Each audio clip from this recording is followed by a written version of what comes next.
Hello दोस्तों, आप सभी लोगों का हमारे YouTube channel Kautilya study classes में स्वागत है। मैं मिस्टर योगेंद्र हिस्ट्री के इस लेक्चर में सिंधु घाटी सभ्यता का वर्णन करूंगा।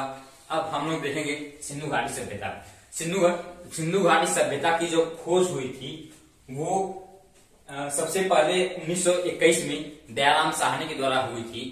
और जो इसका भाषा था, जब सिंधु घाटी सभ्यता को खोजा गया, यानी उसके बारे में जो कुछ भी हम वैज्ञानिकों ने किया, उसके बाद जो कुछ स्रोत प्राप्त हुए उसके आधार पर बताया गया कि सिंधु घाटी सभ्यता का जो भाषा था वो भाव चित्रात्मक था। यानी जो हमारी जो भाषा है वो हिंदी है, लेकिन जो हमारी जो लिपि है भाषा की वो देवनागरी होती है। इसीलिए और इसी आधार पर जो सिंधु घाटी सभ्यता का जो भाषा था वो भाव चित्रात्मक था।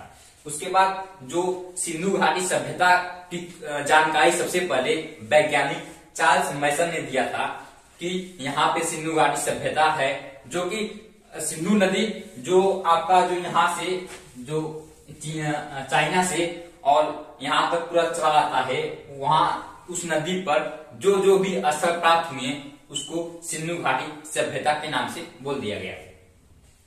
उसके बाद जो चार्ल्स मैसन द्वारा जानकारी दी गई, लेकिन दोस्तों जो सर्वेक्षण किया वो कनिंघम ने किया, जो कि भारत के प्रतात्विक स्रोतों के वैज्ञानिक कहे जाते हैं। जो सर्वेक्षण किया वो कनिंघम ने किया और घोड़े पर बैठ के उन्होंने पूरी जो भी क्षेत्र था उसको नाप लिया और बताया कि जो क्षेत्र है सिंधु घाटी सभ्यता का वो 13 लाख स्क्वायर फीट में 13 लाख वर्ग स्क्वायर फीट में फैला हुआ है। और फिर जो खुदाई का आदेश, यानी सिंधु घाटी सभ्यता की खुदाई का आदेश दयाराम साहनी को दिया गया 1921 में और जॉन मार्शल के द्वारा। दोस्तों यहाँ पे कंफ्यूजन क्रिएट होता है कि बहुत सारे स्टूडेंट जानते हैं कि जॉन मार्शल ने खुदाई के आदेश दिए थे, लेकिन खुदाई के आदेश किसके द्वारा दिया गया था? खुदाई का आदेश जॉन मार्शल के द्वारा दिया गया था दयाराम साहनी को। खुदाई का आदेश जॉन मार्शल के द्वारा दिया गया था दयाराम साहनी को। जो क्षेत्र था वो लगभग 3 लाख स्क्वायर फीट में घिरा हुआ था, 3 लाख स्क्वायर वर्ग फीट में घिरा हुआ था। और जो इसका आकार था वो त्रिभुजाकार था।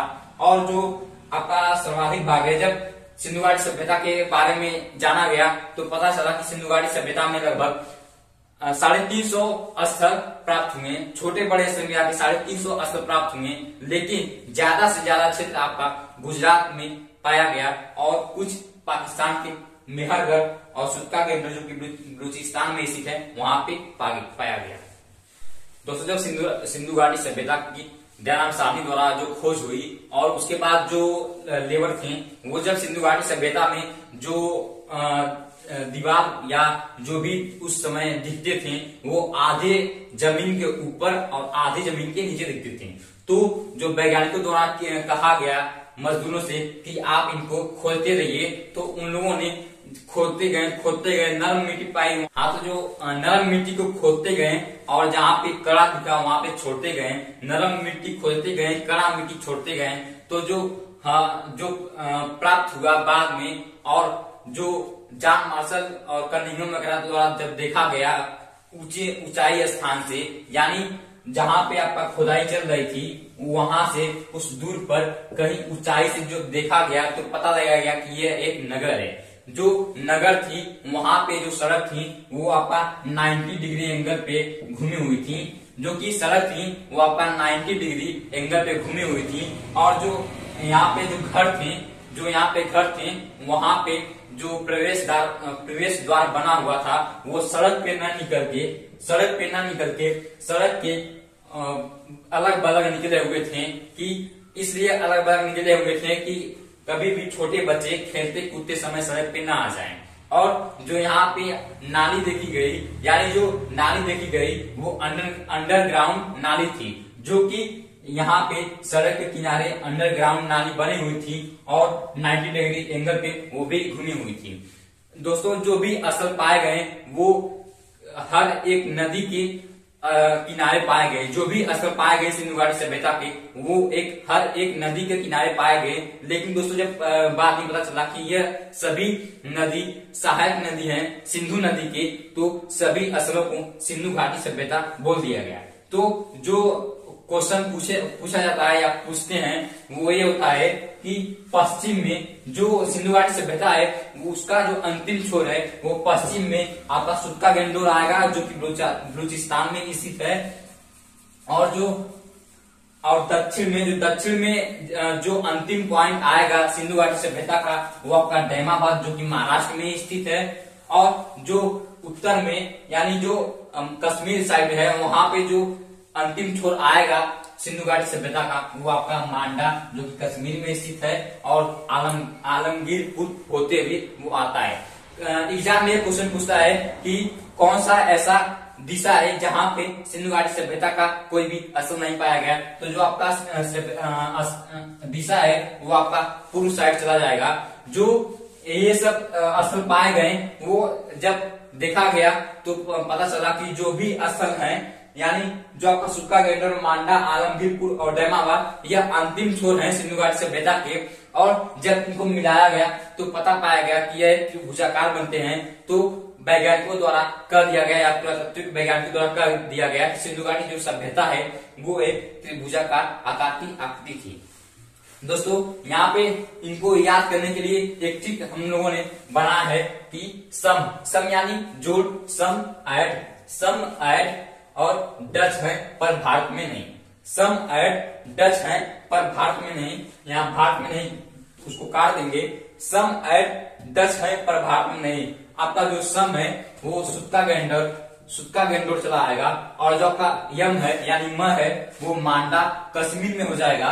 उसके बाद जो आपका ए है वो आलमगीरपुर हो जाएगा और जो आपका डी है वो आपका डैमाबाद महाराष्ट्र में चला आएगा। और जो है यहाँ पे डच है पर भारत में नहीं, तो भारत में नहीं को हम लोग काट देंगे और डच है पर को लेके चलेंगे। तो यहाँ पे आपका जो आएगा सुक्का गेंडोर, यहाँ पे आपका डस्क नदी आएगा, डास्क नदी। और यहाँ पे आपका जो च है वो चिनाब नदी हो जाएगा। और यहाँ पे जो है वो आपका हिंडन नदी हो जाएगा। और यहाँ पे जो पर है वो प्रवरा नदी को दर्शाएगा। तो दूसरे में आपका सुक्का गेंडोर है वो आपका डास्क नदी के किनारे। और जो आपका म यानी मांडा कश्मीर में है वो आपका चिनाब नदी के किनारे। और जो आपका ह है यानी हिंडन नदी वो आपका आलमगीरपुर को स्थित करेगा। और जो आपका ड है यानी डैमाबाद महाराष्ट्र वो आपका प्रवरा नदी के किनारे स्थित है। दोस्तों यहाँ पे जब क्वेश्चन पूछता है तो कभी कभी पूछता है कि डैमाबाद किस नदी के किनारे स्थित था, तो वहां पे प्रवरा नदी के वहां पे गोदावरी नदी दिया जाता है। अब हम लोगों को पता होना चाहिए कि जो प्रवरा नदी है वो गोदावरी नदी की सहायक नदी है। तो इसी तरह से यहाँ पे सिंधु घाटी सभ्यता की जो खोज हुई और जो भी असर प्राप्त हुए उसके आधार पे देखा गया कि सिंधु घाटी सभ्यता त्रिभुजाकार आकार में है और इसीलिए यहाँ पे इसको त्रिभुजाकार आकार में बोल दिया गया। दोस्तों हम सभी लोगों ने सिंधु घाटी सभ्यता का एक ऊपरी छोर देख लिया, यानी सिंधु घाटी सभ्यता कैसे है, किन लोगों ने दर्शाया, किन लोगों ने खोजा, किन लोगों ने आदेश दिया। अब इसी आधार पे हम लोग कल बात करेंगे सुक्का गेंडोर को, मांडा को, आलमगीरपुर को और डैमाबाद को। दोस्तों आशा करता हूँ कि आप सभी लोगों को वीडियो अच्छा लगा होगा। अगर आपने वीडियो नहीं देखा है तो वीडियो को पूरा जरूर देखिएगा और कैसा लगा कमेंट सेक्शन में जरूर बताइएगा। एंड जय हिंद।